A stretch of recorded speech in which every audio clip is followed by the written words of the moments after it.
In today's episode, we're revisiting a spooky conversation about how to handle your house if it's haunted. And later, we're excited to welcome historic house and millwork expert Brent Hull to the show. But first, I'm Stacy Grinsfelder. And I'm Daniel Kanter. And you're listening to True Tales from Old Houses.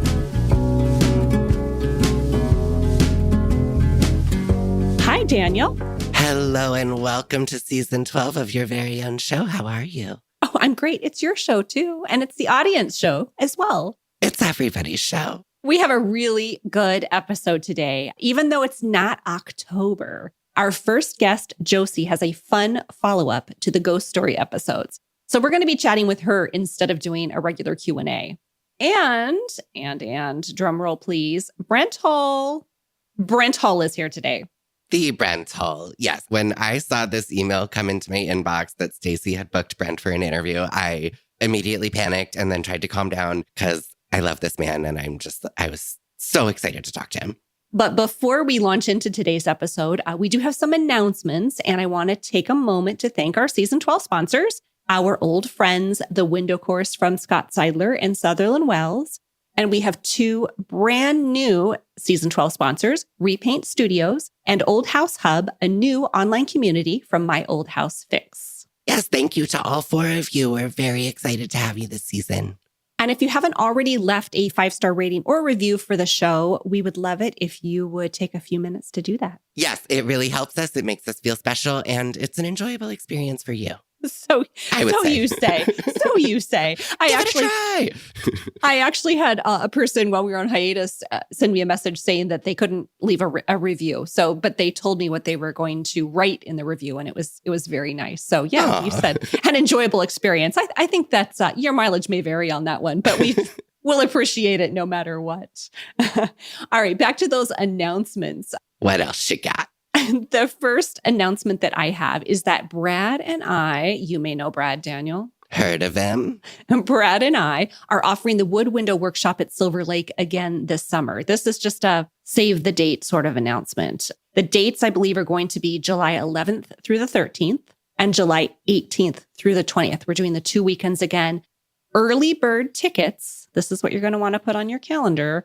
Early bird tickets go on sale March 1st. Yeah, it's going to be a ton of fun. This is what, 3 years running? 3 years. Third? Yeah. Yeah. So They are well practiced and you'll learn a lot and it's really fun. We're excited to do it again. I mean, we're looking forward to doing it again because, like you said, third season. It's been the first 2 summers. Things went really well. And now it's kind of I dare say, a well-oiled machine, thanks to Brad. I think you both get some credit there. But yeah, I mean, the spreadsheets are numerous. He is a spreadsheeter. All right, you have an announcement, don't you? Oh my God. Yeah, I kind of do. Yeah, Brad and I have recently opened our little 80 square foot kind of booth room at my friend Maria's antique store, Ball and Claw Antiques in Port Ewan, New York, which is about 10 minutes from Kingston. It's a really beautiful space. It's this cool 1920s Dutch colonial house that I don't know who built it, but really beautiful house. And it's a multi-vendor space, totally fun. And we have stuff for sale. So we're trying to work on shipping right now because I know that is obviously something people want. But we're just excited to start, you know? I think it's one of those things that it's like, if you try to put all the pieces in place for it to be perfect, it's just never going to happen. So like, we're just starting. Right. A lot of the stuff in there, I think, is cool because it's things that we've used in past projects. You've seen them in my house over the years, blah, blah, blah. But they weren't like selected specifically for this. So I think over time, it will develop a little bit more of a like coherent aesthetic direction. Those words sounded big. Almost corporate, almost like you're coming up with a corporate branding for this. My brand strategy for our consignment booth. Yeah, I think over time, it will probably have a lot more lighting than it does currently. I have big lighting-based plans, a lot of art and mirrors, which are there currently, but I think that'll be kind of a big focus. And then sort of smaller decorative objects, you know, vases, candlesticks, beautiful things like that. Neat. So to recap, people can come to the shop now, but maybe you'll have some things online with shipping later? Yeah, so we're just trying to figure out sort of the logistics of the whole shipping thing. I mean, obviously there's several steps involved. So yeah, currently right now, everything is just pick it up or you can arrange local delivery, but I want nothing to do with it. But it will not be hand delivered by you is what I'm hearing. It will not be hand delivered. I had to draw the line at the secretary desk sold. And I was like, no, I'm sorry. They'll figure it out. That's great news. I know that you've been talking about doing this for a while, and taking that first step is probably pretty rewarding. Yeah, I think it'll be fun. And it's fun. It all happens on an app, like their point of sale system. So I get a little alert if something sells. Ooh, exciting. I've made like a sale every day, which good for you. Good for you. More money than I made off my stuff last week. So great. Well, good deal. I have 2 more announcements then. Go for it. The first is kind of a follow-up for something that we've talked about before. I think I mentioned, or I know I mentioned on the show that Scott Seidler and I co-authored a book. Yes. I don't know if I ever said the title, so here it is. The Case for Historic Windows. And then the subtitle is The Truth About Energy Efficiency and Old Windows. We are Now, what's the subject matter of this? You're just trolling. Kidding. I was going to say, you're trolling me, aren't you? Yes. Live and in person. Surprise. I wrote a book about windows. It's so exciting. I mean, you're an author, Stacy Grinsfelder. I mean, I'm an author. Okay, so when does it launch? When can I get a copy? How can I get a copy? So that's what I was going to mention. Our launch date, we are planning for a February 24th launch. All things look like a go at this point. You know how it is when you don't know how it is because you're not an author. I'm an author. No. Brag. We're self-publishing. This is going to turn you insufferable. It is. This is where the bragging ends because we're self-publishing because no agent or publisher is interested in our very highly niche topic of historic windows and energy efficiency. Have you asked all of them? I have not asked all of them. You sound like my mother. You don't know. Anyway, our self-publishing date, our launch date is February 24th. So by that time, we hope this book will be available for sale, self-publishing. There are very few options for that. So yes, it will be available through Amazon. That is so exciting. So you'll be able to get like a paper copy and an ebook, presumably? Yeah. I believe we'll be doing a Kindle version, but yeah, an actual honest to goodness book that you can hold in your hand. And we spent a lot of time thinking about the size of it and the weight of the book and how it would feel in your hands, or if you'd put, what it would look like on the shelf, or you could throw it in your work truck and have it for reference, that kind of thing. So yeah, that was definitely a very important decision. So cool. Thank you. Congratulations. I can't wait to receive my signed copy. Oh, yeah. That I will not explicitly ask for. I'll see what I can do for you. See it. Yeah, I'll see what I can do for you. But that dovetails nicely, I suppose, into my last announcement, which I'll make really, really quick, is that the Window Preservation Alliance is having their annual conference March 13th through 15th. That's in Astoria, Oregon, which I believe is the town from the movie The Goonies. You and I, behind the scenes, decided I'd never seen it, and you don't know because you're too young. I think I'm a little too young. Anyway, it's a water town. It's not. I think it's on the river, not on the coast. But it's going to be gorgeous there in Astoria, Oregon. Probably damp is my misty and damp. But you do not have to be a Window Preservation Alliance member to attend this conference. And I highly recommend it to people, whether they are window restoration pros, up and coming window restoration folks, they're interested in becoming window restoration pros, or just DIYers, people who have old windows in their house and want to learn more about them, because the sessions will be really interesting. There's one on linseed oil paint. I know people are super interested in that. There's going to be some business chat, but Scott Seidler and I will be presenting the information from our book. And that's when I can grab him to sign his copies. And then I can sign one and send it to you, Daniel. Perfect. So you can find out all the information about the annual conference at windowpreservationalliance.org. Very cool. That's it for the announcements. Whew, we had so much to catch up on. We really did. We really did. Okay. Do we have a little time for me to ask you a follow-up on recent events? Yeah, we have just a couple minutes. Go for it. Okay. I'm just dying to know, because where we left off, you had given yourself, I think, a timeline of 4 days to complete your stairs before a big party. So I need to know first, how was the food? How were the drinks? And second, did you actually finish the stairs? You're right. That was from last week's mini. I left us on a bit of a cliffhanger, didn't I? Yeah. Well, the short answer is yes, I finished the staircase. I did. And I should have said the food and drinks were stellar, but the staircase is, for all intents and purposes, done. All of the balusters are in. There is a missing trim piece that I have to come back and put in. They just weren't ready, and I didn't have enough time because can you just take a guess about perhaps when I might have completed the staircase in relation to the party? Oh, well, certainly the same day. Yeah. Oh, yeah. Oh, okay. I'm going to say you gave yourself 2 hours before the party to shower and shush, but you ended up only having 1 hour. You're very, very close. I gave myself 2 hours to get ready. I gave myself 2 hours to put the balusters in, and I used every single minute of it. So honestly, I had that 2 hours to do my hair, which took a very long time. I did. But it was, my guests came in and they said, oh my gosh, the staircase looks so good. Because remember, they've been here 2 years in a row, or at least Right. 2 years in a row with no balusters. So everybody was really excited to see the staircase. And they said, when did you get it done? And I said, 2 hours ago. But anyway, yes, it looks good. I still have a lot of little detail work, but like I said, for all intents and purposes, that staircase is done. And it's just shocking to see it all put back together. I'm sure that must feel so good. It feels like $1 million, but we can talk about it probably a little bit more next week because we're out of time and we have to take a commercial break. Keep it moving. See you on the other side.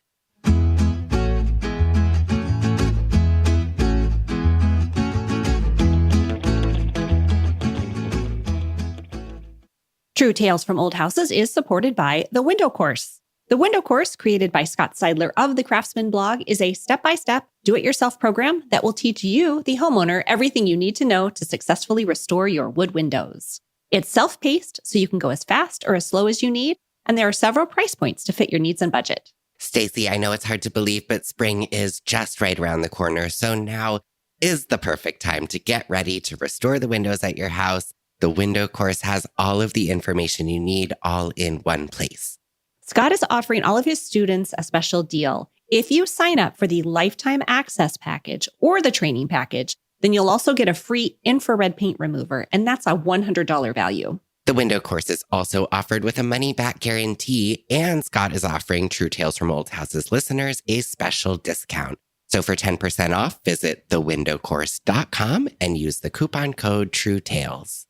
True Tales from Old Houses is also supported by Sutherland Wells. All of Sutherland Wells products are handcrafted in Providence, Rhode Island, with the highest quality, sustainably grown tung oil. Tung oil, which is native to China, has been used for centuries as a durable finish for wood, metal, and stone. Unlike polyurethane, tung oil finish penetrates the surface of the wood, so it flexes and contracts as conditions change, making it the perfect pre-finish or protectant for everything from fine furniture to window sash and sills. Now, you used a Sutherland Wells product on your porch floor, correct? I did. Most recently, I used the exterior polymerized tung oil in medium luster for my brand new Doug Fir porch flooring. After 3 coats, it is absolutely gorgeous and holding up beautifully this winter. And that's the same one I actually used on my wainscoting in the bathroom upstairs. Oh, twins! Yes, but no matter what project you're working on, Sutherland Wells has an entire product line. So if you're working on siding, hardwood floors, furniture restoration, cutting boards, you name it, they've got a product for you. To learn more about the complete product line, visit Sutherland Wells, that's WELLES, sutherlandwells.com. And to save 10% on your first order, use the coupon code TrueTales. We're back. Hello and welcome, we're back. Now, typically this segment is reserved for Q&A, but today we are doing something a little bit different. After the ghost story episodes in October, we got a note from Josie. She's our guest today. And she mentioned that she has a special skill. I don't want to give all that away. Let's just go right to our chat with her. Hi, I'm Josie Coleman, and I am a realtor and a psychic. What a combo. I love it. I think it's very synchronistic, so. It makes a ton of sense. It does. I've actually heard of realtors describe themselves as therapists, but I haven't ever, as a combination therapist realtor, but we haven't had a realtor psychic. So this is very exciting. Let me just go back a little bit. Josie, you reached out to us because after the ghost story episodes, you just sent a message saying, hey, this is what I do. And you enjoyed the episodes. That was really what the message was for. And I thought, ooh, we got to know what it is that you do, because all through those episodes, we had been talking about, people getting advice to like throw salt in the corners to get rid of their ghostly presences and sage and all that stuff. So go ahead, tell us what you do exactly. Yeah, I really enjoyed those episodes, by the way, because it was like listening to clients for me. I was like, oh yeah, I would know what to do in that situation if that throwing the salt in the corner doesn't work. So based on those episodes, everyone was saying, I heard this, I tried this, this is what happened. When that stuff doesn't work, then people call me. If they're having continued issues and, being bothered by ghosts, or if an energy of a building or their home or business, because I do both, if it's starting to weird them out and they're like, we've done everything, I've used every crystal and every kind of salt there is, to help, and they can't get it to work, then they call me. And then what I do is I pre-COVID used to do pretty much 50-50 in person and virtual. And then since 2020, I'm mostly virtual. But I will get on the phone with people and I will hear their story about what's going on and what's bothering them. Because sometimes in a home, there's great energy. You're like, I feel my grandma. I don't want to lose grandma, but I also feel, the wind blowing in this one window and it's double paned and we can't figure it out. There's nothing structurally wrong, so you can pick and choose what you want to keep and what you don't want to keep. So then I will find out people's stories, and then I actually get off the phone with them and I have all my little stuff right there.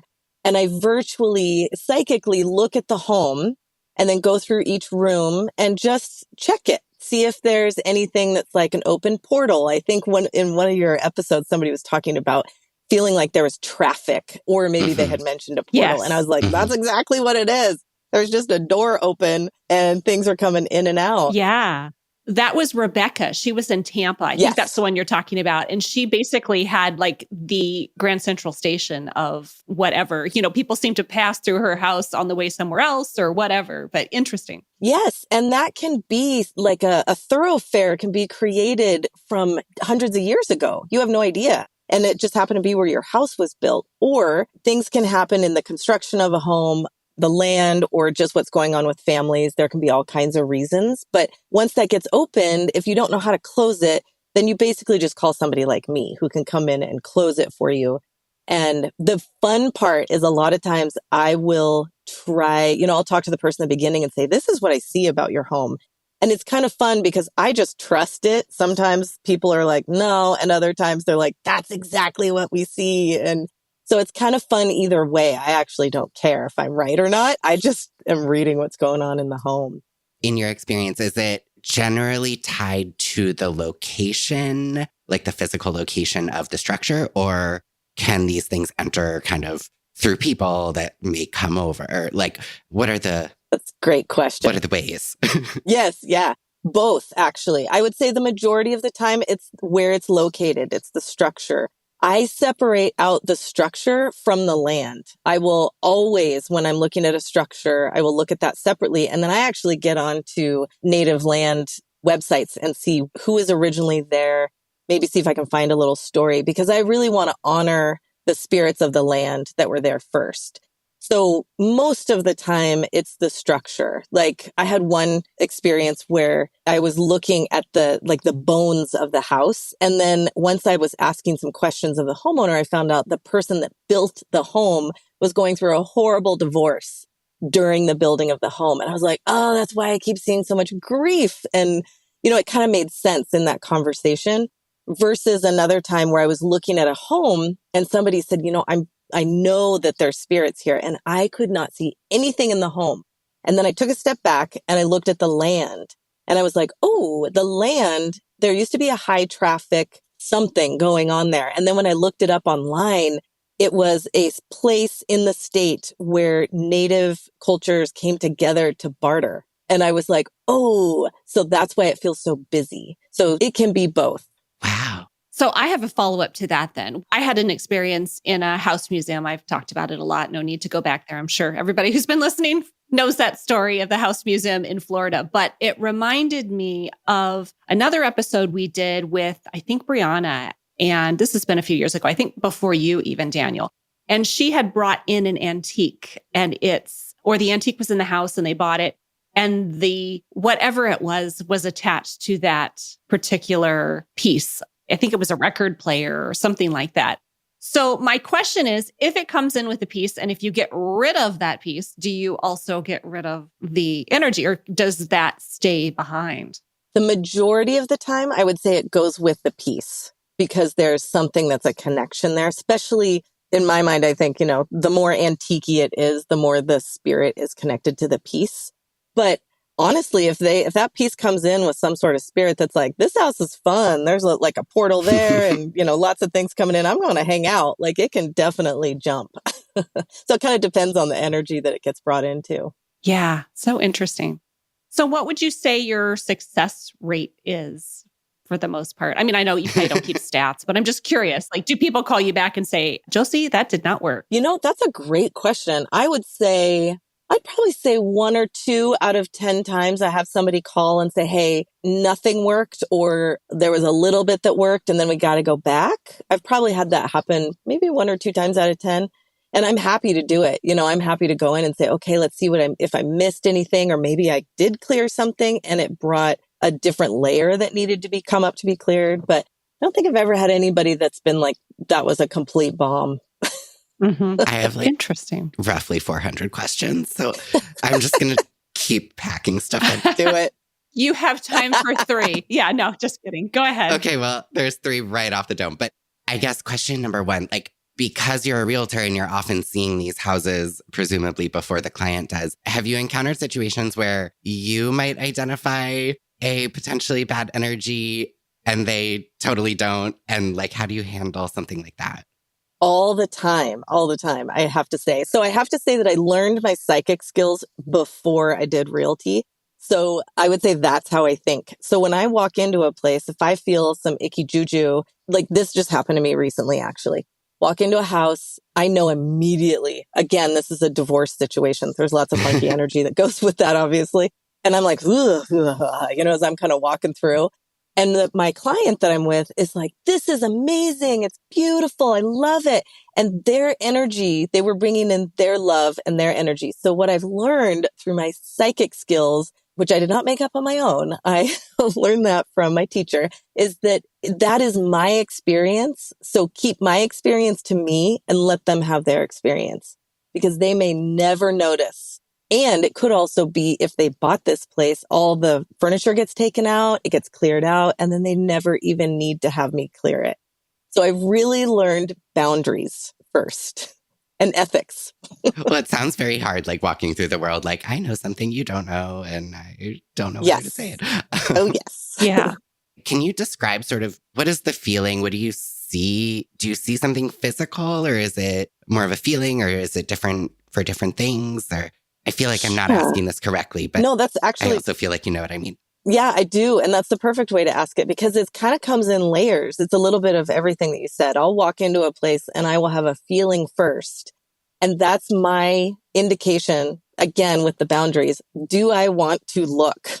Do I want to be involved in this right now? Or am I here just to do some shopping at Target? You know what I'm saying? Like, I have different purposes when I walk into a room. So if I walk into a place and I'm available to feel it, that feeling kind of washes over me. And then I have boundaries. I have ethics with how I view energy.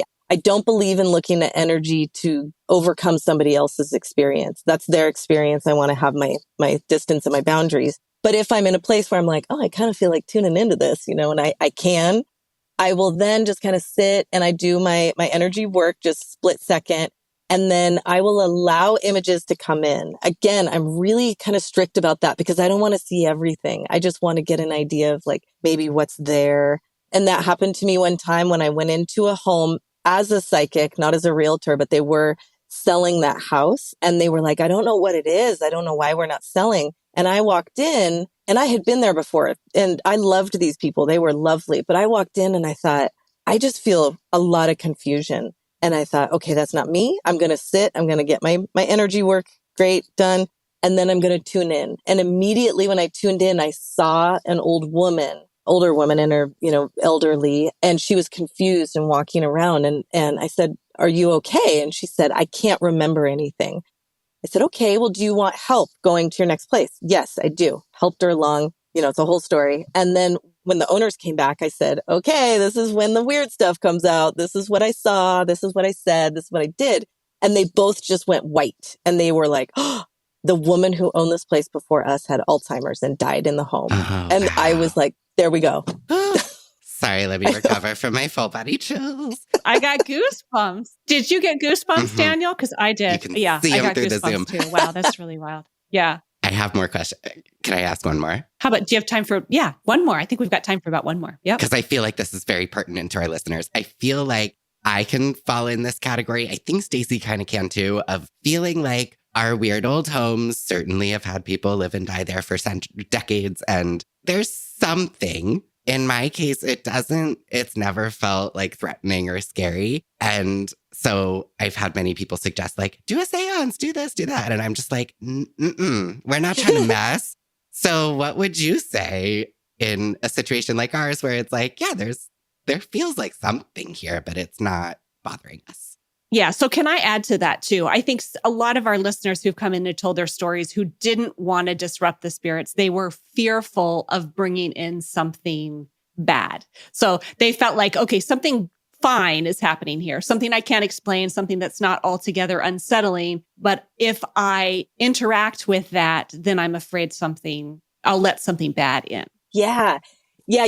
It's true because I do tell people, if you're going to do a seance in your home, really vet the person that's going to help you do it. Because you're right. You can open up a door. And so my teacher, I work for a company called Lotus Lantern Healing Arts. And I learned from my teacher, Liliana, and she had her explanation is the best. And I'm just going to repeat it. It's as if you invite a panther into the playground at an elementary school. It just like the panther has a right to be alive, but it's in the wrong place. So a lot of times that will happen if you're just willy-nilly opening up the pathways between communication with you and whatever spirits are in the house. Of course, I'm going to say use somebody that you trust and that's a professional that can create, again, the right place. The spirits are in their spirit world, you're in your world, and then you've got somebody that can simply translate and communicate and maybe get some information.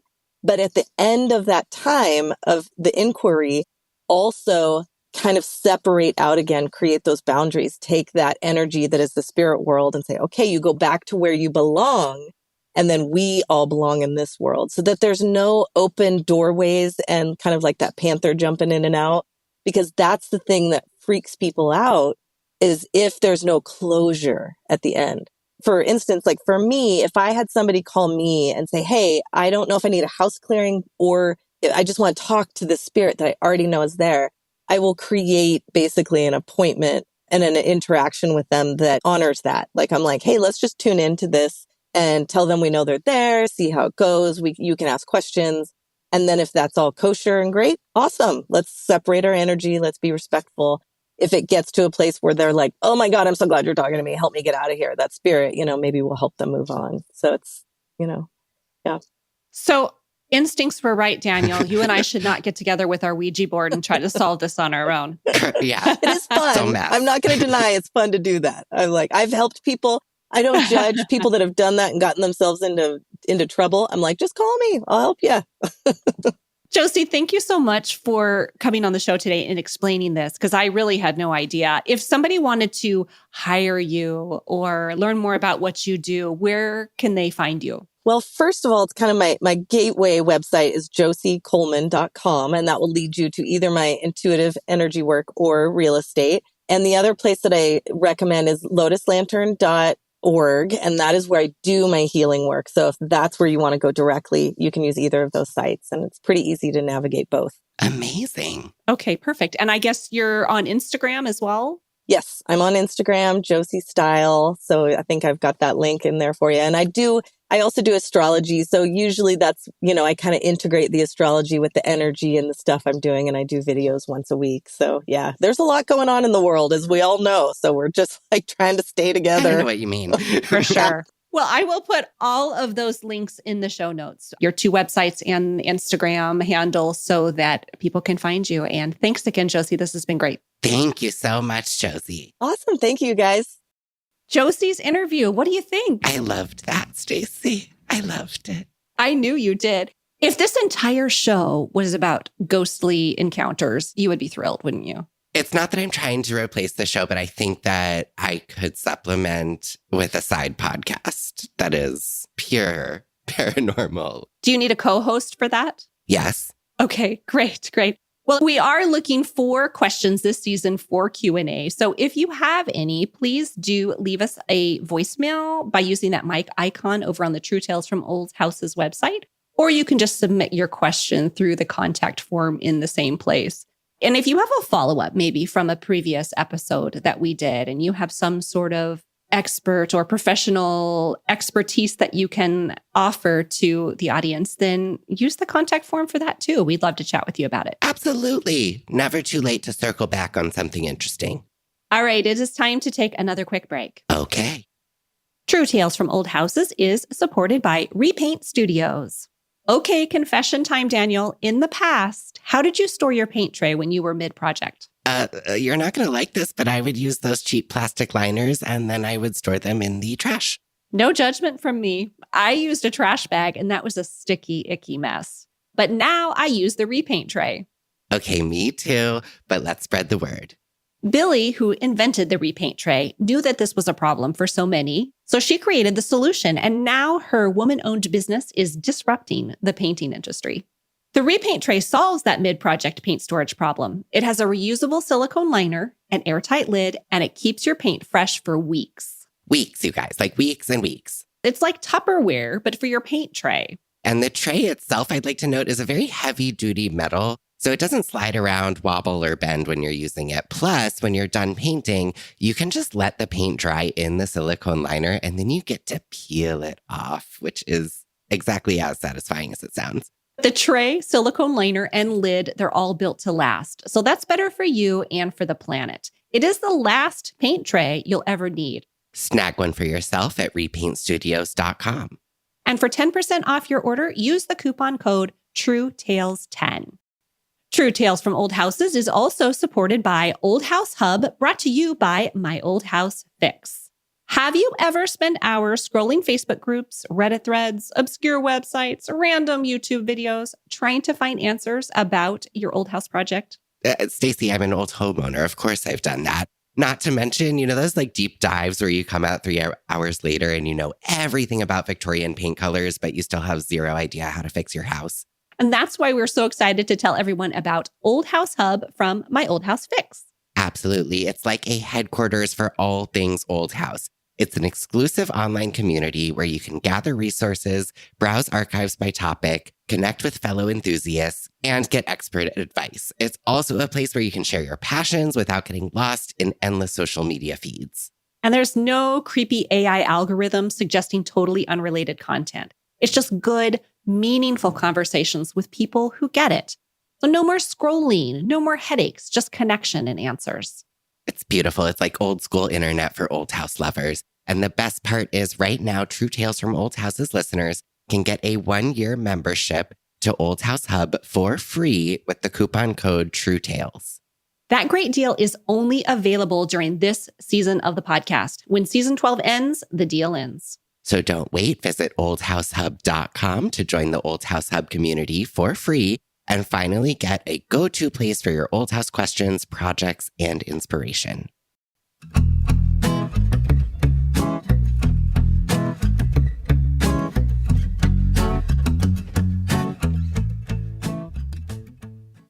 Our guest today is the house whisperer, Brent Hull. Brent is a master builder, historic millwork designer, museum quality preservationist. He's also an author, YouTuber, social media influencer, speaker, and he has his own podcast called Passion for Craft.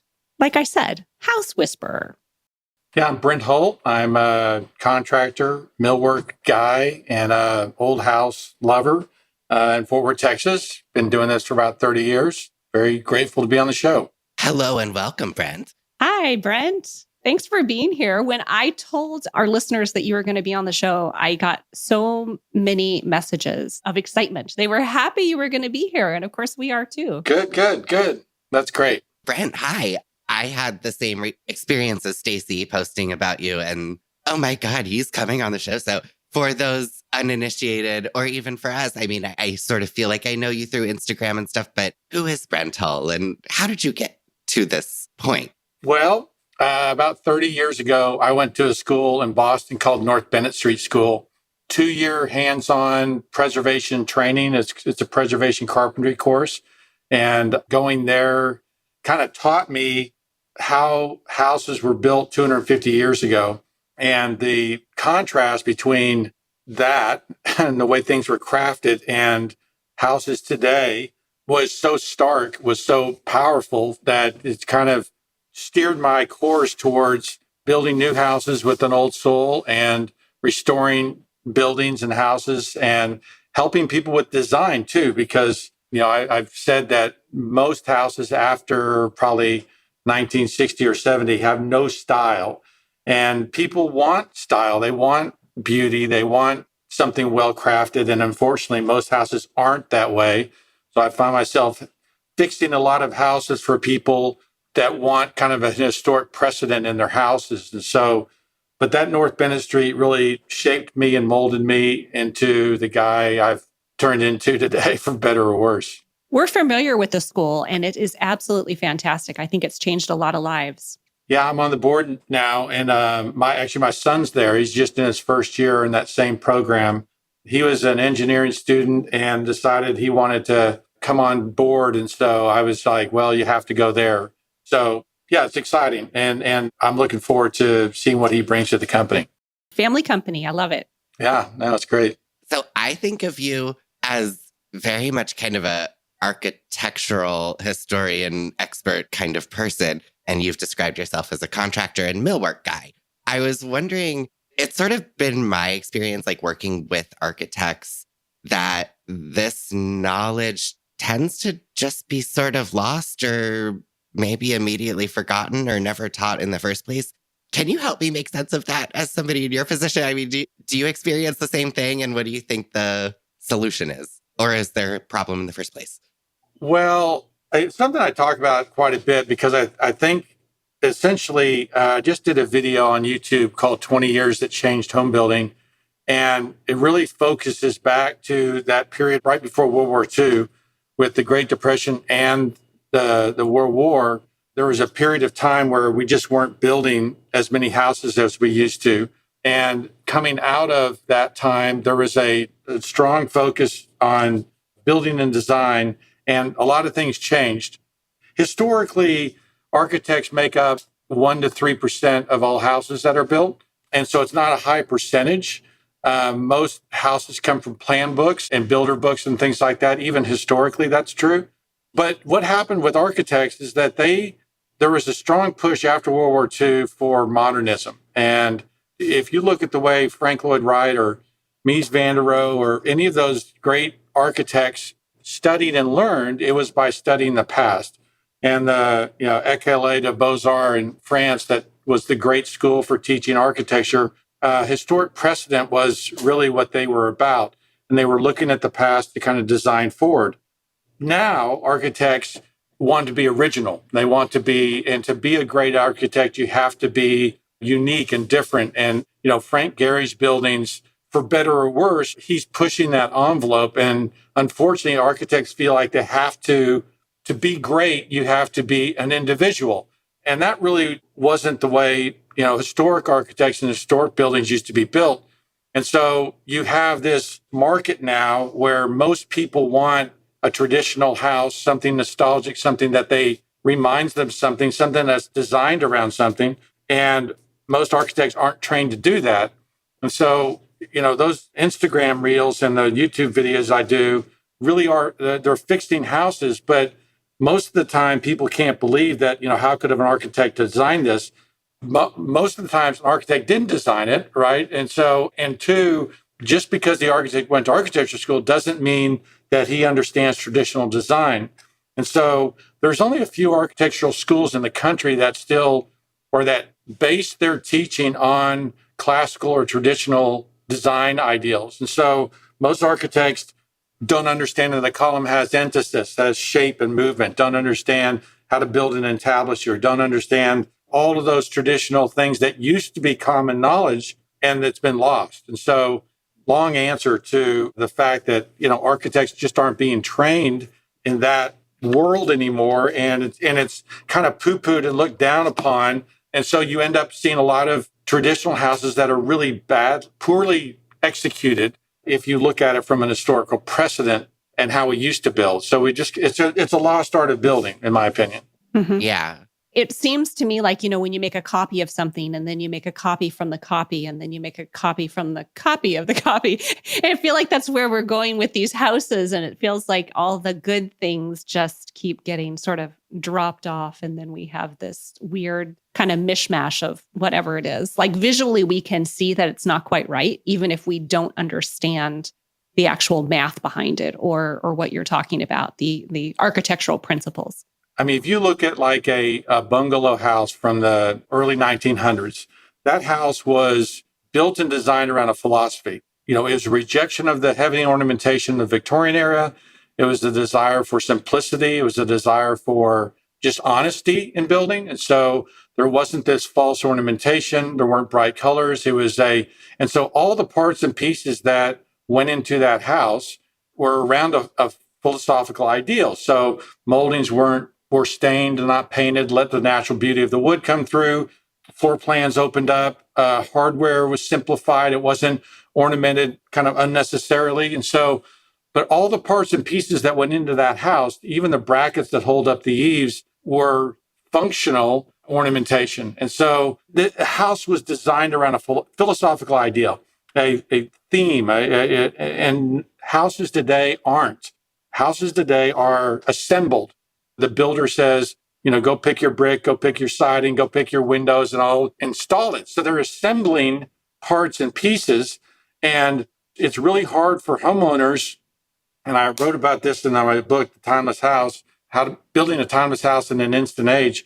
There's a number of things that happen. One is that there's this paradox of choice that they go to pick hardware out at the hardware store. And if you've been to a hardware store, there's this wall of all these, pulls. And you're like, well, what do I choose? And it's so overwhelming that they end up don't know what to pick. And so if there was a philosophical ideal, if there was a precedent, if there was a story, which is what I tell people to kind of create a narrative, then it helps them make choices, helps them make better decisions for lighting, for hardware, for moldings, for hierarchy in rooms. I mean, just all the materials that you pick, all the way you put your house together, therefore, would be cohesive and not kind of haphazard.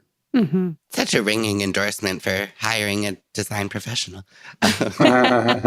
Yes, that's true. So I guess to distill it a little bit, it seems like at the root, a lot of architecture education does not actually really align with the American taste. So you get architects learning modernism and learning in school to build foam core projects that are really cool and experimental. And then they get out into the world and everyone actually just wants a beautiful house that doesn't feel scary or cold. And so it seems to me that the modern homeowner client, whatever, actually needs to have a lot more information than they might have in the past.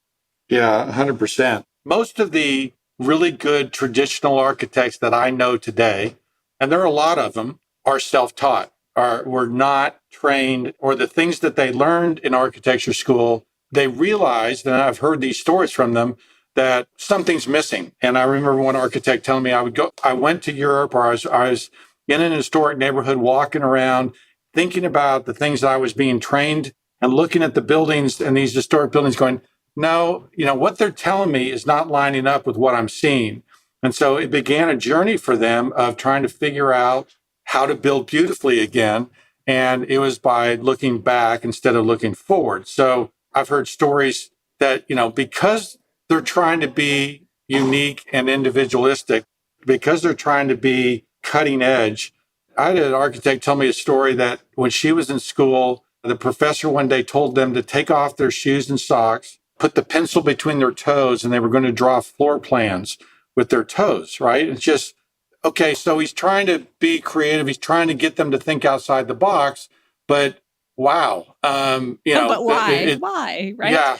And so those are two kind of anecdotal, or, another architect told me that it wasn't until they got out of school that they were on a building job site and they took the sheetrock or plaster off the wall and she saw the studs in the wall and she goes, oh, that's those X's I've been drawing on my plans. She didn't understand the relationship between a stud and a wall and just kind of how it was all put together. So there's a disconnect, and those are maybe extreme stories, but I think they're anecdotal of the overall problem that, they're just not being trained and they don't understand that historic precedent and the lost art of building.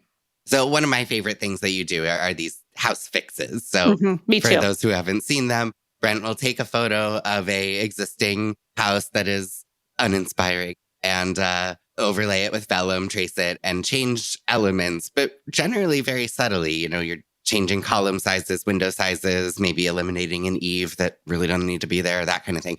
For those who aren't lucky enough to get your vellum treatment, do you have I get this question a lot, like any just good overview resources for homeowners who want to learn this kind of stuff so that they make better decisions in the course of renovating? I get that question a lot too. And I get it from builders too, that they like, I like what you do. How did you get trained? What do I read? How do I get better at what you're doing? There's not really a one book that's kind of put it all together for me. And so I'm nearly 60.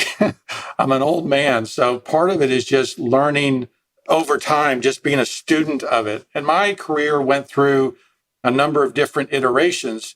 I've always been a preservationist, but being trained in historic preservation, you're looking at historic house styles and seeing the differences and changes that happen from the Georgian to the federal to Greek Revival to Victorian, right? You're seeing those changes and the windows and the scale changes and the building methods change. And all of a sudden you're seeing what the Industrial Revolution does to building. And so a lot of it is understanding this kind of broad spectrum of how houses have been put together and seeing the differences. I next went through a period of time where I was studying classicism. Like, if your listeners don't know about the ICAA, Institute of Classical Architecture and Art, they need to, because that's where I learned. I went to classes there on proportion, on moldings, on the 5 orders of architecture. And you begin to understand the classical methods for building beautiful things and the proportions and the human scale and the golden ratio and how all those things, regulating lines, how all those things help build a building together and put it together. And then you take that classicism with the historic precedent and you see how that classicism changes in the Greek Revival and the Victorian and even in the arts and crafts. So, right, it's a Venn diagram for, these things overlapping. And then you kind of, I hope you're seeing what's happening is it's a lot of putting things together. And unfortunately, it's not easy. It takes a lot of studying and a lot of looking. And you can see the books behind me, all the wall of books and stuff. Then there's another room on the other side. Those are fake, Brent. Come on. Cardboard covers. No, that's a lot of books. That's where it comes from. So unfortunately, there's not a do this and you can do this. So it's a lot of study. Sure. Okay, good. I've been answering the question correctly. I am going to put the ICAA information in the show notes, though, because I think people might be really interested in learning more about that. That's really helpful. Yeah, their website's wonderful. They have great seminars. They have great teaching things you can learn from. So there's a ton of content there if anybody wants to go there. And I think I want to add, too, that, Brent, you've written several books yourself. In fact, you have one coming out in April. It's available for pre-order now. It's called Millwork. I think it's just Millwork, right? Historic Millwork. Historic Millwork. Okay, I've pre-ordered it. Looking forward to it. So I'm going to drop a link for that in the show notes as well. Thank you. You've got some books to read. Then we can all catch up by reading your books as well. Yeah. Well, Brent, I was going to say this too, not to hold you to your original definition of yourself, but Contractor and Millwork Guide does not also include content creator. which you have found yourself kind of being a juggernaut. So you have over 100,000 followers on Instagram. You have a YouTube series. You've written books. Like, can you talk about how is the sausage made? Like, how did this evolve? I think I'm a learner, right? And so I really enjoy discovery and I really enjoy that path. And so I think a lot of what happens for me is that I just want to share what I've learned and I want other people to be inspired and to grow and to improve. And so that's where I think a lot of that comes from, just the desire to share.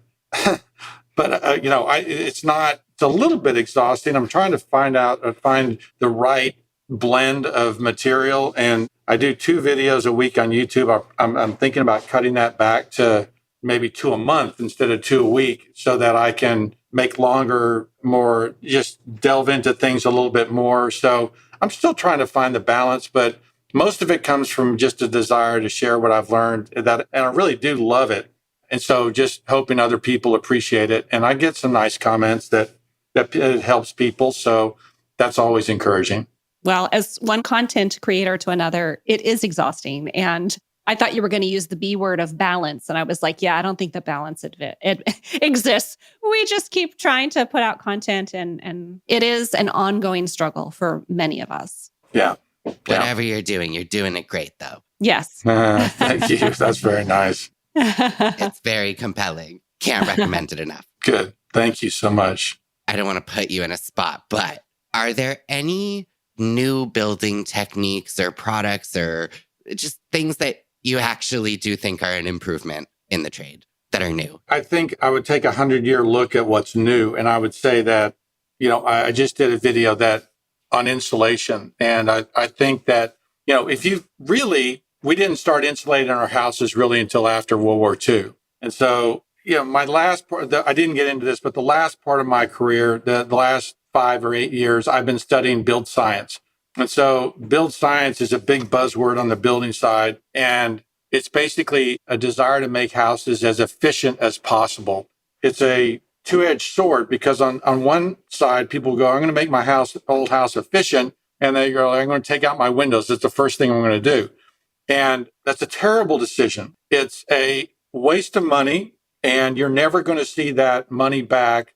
The figures that I've seen are between 40 and 120 years to repay in energy bills to see that money back. And I've done videos that talk about that. And so it's just terrible, terrible waste. And so not to mention the fact that most of those windows aren't going to last more than 20 years. It's a disposable product.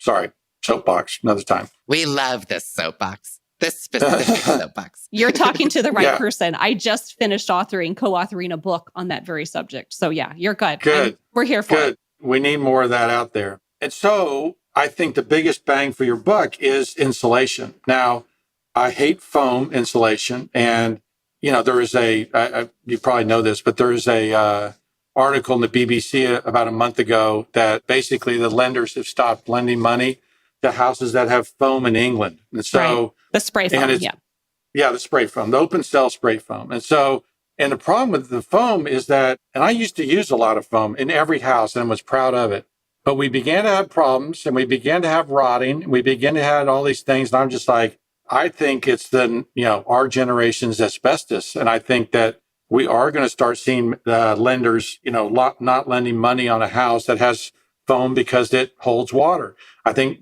builders and inspectors are going to start falling through roofs because things have rotted out and people don't know it. And so it's a terrible product. In any case, I think the biggest bang for your buck is putting insulation in, either a mineral wool or cellulose or something like that, something that can dry out. So that's a product that I think would benefit a lot of homeowners if they would put insulation in their houses in the right places. And I can't remember the question. Is there a better product today? Yeah. Is that what that was? Are there new technologies and things that we like? And sounds like the answer is basically no. But actually, can I interject here? Because I've got a follow-up now that you're talking about insulation, because people ask me all the time, where should I put insulation? How should I do this? And would it be fair to say that insulating an old house in particular, I guess, is somewhat of a complex decision? Like, I think it would be one of those where you would need to consult someone and come up with a bunch of different ideas and then use the one that makes the most sense for your situation. I mean, is it fair to say that? Because everybody wants the answer. What should I buy and where should I put it? And I don't think it's that simple.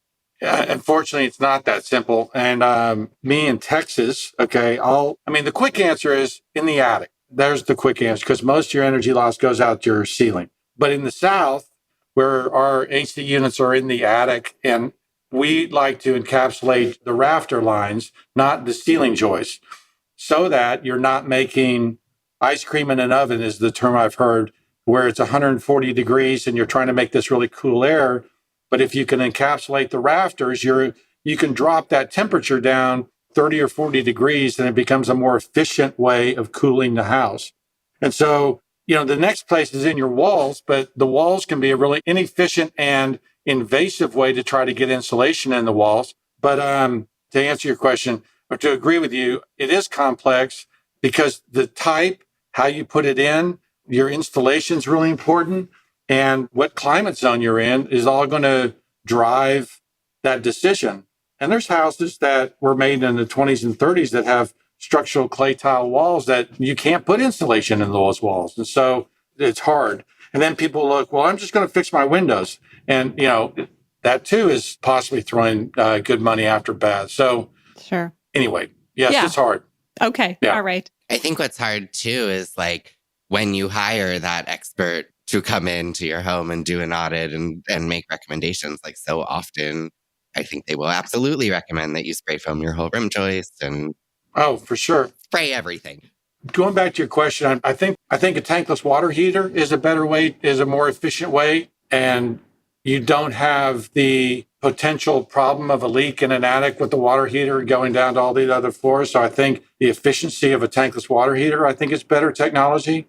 There is a HVAC system called Unico. Oh, yeah. We've talked about that a lot. We know here. Unico. Yeah. So I think that's a better, more efficient for historic houses, a better way to go. So there's technology and things like that I think are better, that can help in an old house and make it more efficient, make it more comfortable. So, but in terms of the structural, like actually putting up the frame of the house and the foundation, and we would prefer the old methods generally. Well, only because most of the new products that you put on a house are glue and pulp, right? I mean, MDF is glue and wood pulp. Chipboard is glue and chips of wood. Oriented strand board is, it's what was wood with glue pressed, right? Mm-hmm. The devil's wood. Or Hardy. Hardy's a terrible product, I think. That's interesting. Yeah, we'd love to hear more. I agree, but tell me more. Well, it chips, it falls apart. It doesn't have good shadow lines. It's really thin. It's just such a joke. And so it drives me crazy. It's an expensive joke. It's expensive. And it's more expensive than wood in a lot of cases. And it sucks to install. Yeah, installation's terrible. People talk, cutting and those airborne particles. I mean, just if you're breathing that stuff, it's just a bad product. Same with the plastic, same with AZEK and some of those other trim boards. It's just those composite materials. Everybody looks at the new and says, oh, that's always better. It's just a mistake. It's like with the Whole30 diet. They say that you're supposed to find products that have 3 ingredients. Uh-huh. Because if they have more than 3 ingredients, they're preservatives and other things that are in there that are bad for you. It's the same thing with the natural materials. I want to be one material. I don't want to be wood and something or stone and something. I want to be wood. Right. Just the natural product. And people say, well, what about it if it rots? What about if you install wood correctly, siding on a house, have an air gap, understand how, why it might peel and things like that. If you knew how to install it correctly, you wouldn't have that problem. If you knew how to pitch a windowsill so it doesn't hold water, your sills wouldn't be rotting. And so there's just a lot of bad craftsmen want an impervious product so that their jobs won't leak. And instead, if they would just improve the craftsmanship, then understand how to get water away from the house, they'd build better things. And so, anyway, you got me going again. No, that's truly fascinating way to look at it that I haven't thought of. We create more impervious products to make up for what we lack in our shortcomings. Yes. Yeah. Well, and you look at the other challenge is that guys will build a new house and they'll sheathe it they'll frame it and they'll sheathe it with Huber board or plywood or chipboard or whatever else. And then they'll apply the siding directly to the face of that. And you can't do that because when the wood's pressed up against there, it's going to cause a moisture problem. And there has to be an air gap behind there. And people don't know that. And so then the siding fails or the paint bubbles because it's holding moisture. And then they blame the wood. And it's not the wood, it's the craftsman. So it's frustrating. Yeah, for sure. All right. I would like to pivot, if it's okay, to a couple, or not a couple, maybe just a handful or less of some of our listener questions. Like I said, they were very excited you were coming on the show. And so I picked out some that I thought might be interesting to everyone, hopefully including to you. The first one has to do, we've been talking a lot about the exterior of a house, I think, but maybe going to the interior as well. Two people asked this question in two different ways. And it's basically, is it okay to make a vernacular, like sort of an average house pop by using millwork, even if it didn't have any originally? And the follow-up to that is, what is the maximum number of millwork styles that should coexist in one house? And I think we've kind of skirted that issue today, talking about, when things just don't look right. But what would you say to that? Well, being a millwork guy, I love millwork. I would say that each house has a story, okay? And so if you're a farmhouse in West Texas from the 1890s, it probably didn't have a lot of ornamentation. All the millwork that would have come in by rail. It was probably a house that was built as a plan book house. And so it's a very simple house. It was a early structure that had been put up out there. And so to make that into a grand Queen Anne Victorian, which would be appropriate by its age, but it's actually a vernacular farmhouse, that's too much. And so if you can, I get into and tell people that it's all about the execution, that if you can create a story, craft a story with the moldings and things, it's probably like a little dial that you can move it a little bit, elevate your moldings and elevate your details a little bit, but you start doing too much and it's going to be a false story. It's going to be like, wait a minute, what is going on here? And so the quick answer is yes, you can. Absolutely, you can improve, elevate, encourage better design with moldings. But the execution of it is real important, that you don't go overboard, that you find moldings that are appropriate for that period, and that you just sell that story right. And so I think understanding that narrative, understanding what your house is and what it wants to be, and then helping it tell that story as good as you can. Moldings can do that probably easier, more quickly than anything else. And so I think moldings is a great way to do it. You just have to be careful. Okay. The next question I have, it's similar, along the same lines, but there's a little bit of a difference. I think you'll be able to share some insight on this one. But when is it appropriate to combine architectural styles? I think that it's always appropriate. I was looking at, there's a great book called Colonial Interiors I've recommended to my readers. There's a 3-part series, and it's basically all pictures of Georgian, Federal, and Greek Revival houses. And it's, they're grouped by stairs and by mantles and then by interiors and rooms and paneled walls. And it's a great book. And we were looking at mantles yesterday, and I was saying I wanted a Georgian mantle. And they go like, what is a Georgian mantle? And so I showed them the difference between a Georgian and Federal mantle. And the truth is that most things are transitional, okay?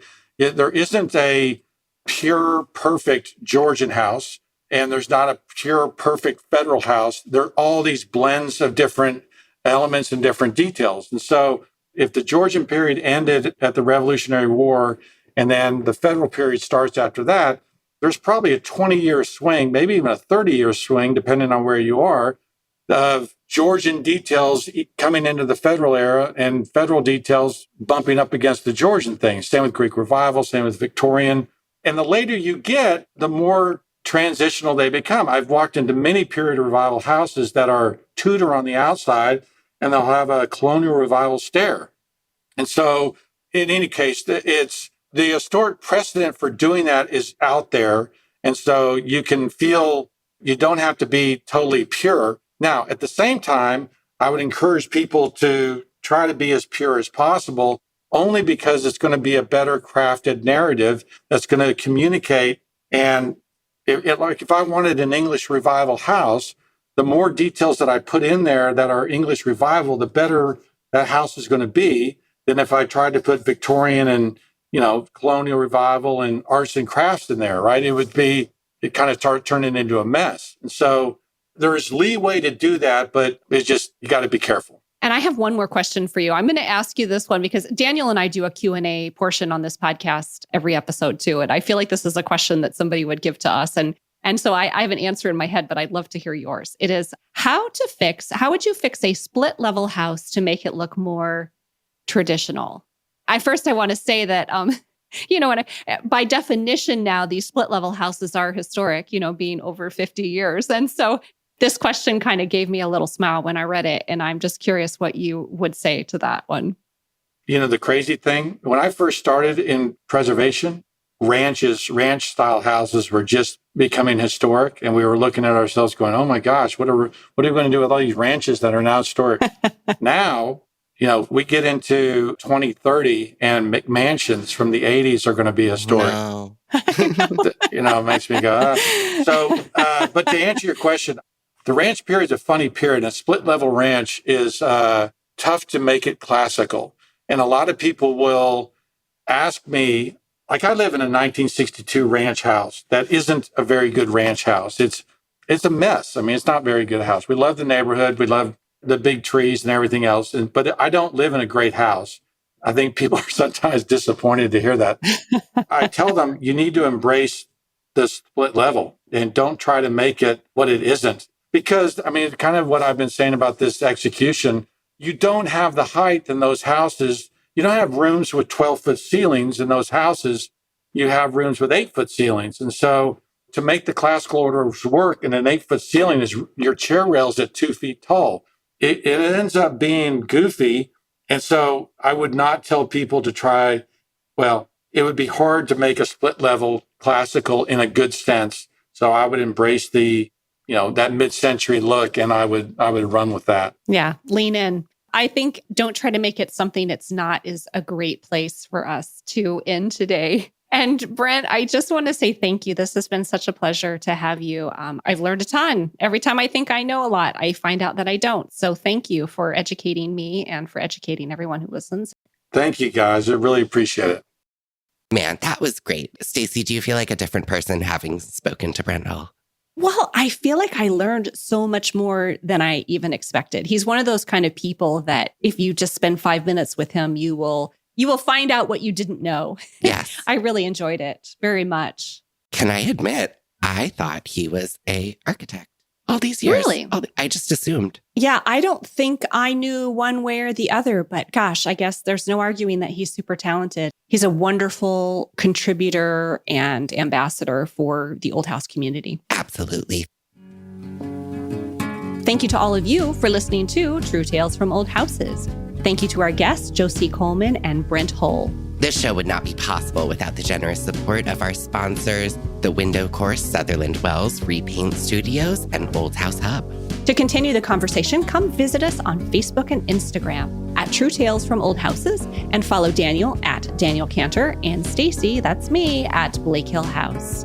Now in next week's mini-sode, we'll be following up on our current projects and chatting about an upcoming trip to Taliesin West in Scottsdale, Arizona. What? Wait, what? Pack your bags, Daniel. We're going. Okay. We'll talk about it after. Until next time. See you Monday.